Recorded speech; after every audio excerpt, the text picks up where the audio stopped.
ज्ञान होता है।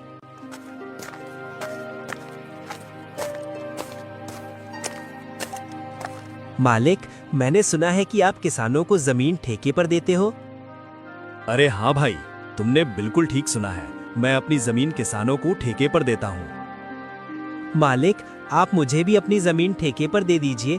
मैं भी आपकी जमीन पर 1 साल के लिए ठेके पर काम करना चाहता हूँ। मेरा नाम महेंद्र है और मैं पास के ही गांव रामपुर में रहता हूँ। अच्छा ठीक है महेंद्र, मैं तुम्हें अपनी जमीन ठेके पर दे दूंगा, लेकिन मैं अपनी जमीन ठेके पर देने पहले कुछ शर्त रखता हूँ, ठीक है?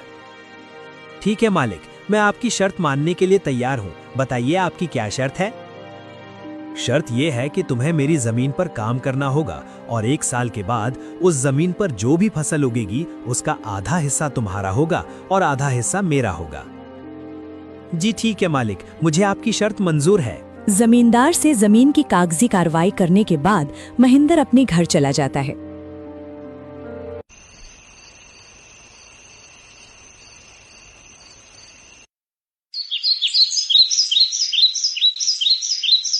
और अगले दिन खेती करने के लिए उस खेत में पहुंच जाता है।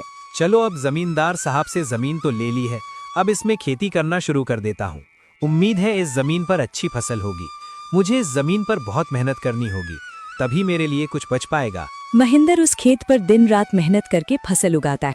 कुछ महीनों बाद गेहूं की फसल उगकर तैयार हो जाती है और महेंद्र गेहूं की फसल की कटाई शुरू कर देता है। महेंद्र के उगाए हुए फसलों की खबर जमींदार ठाकुर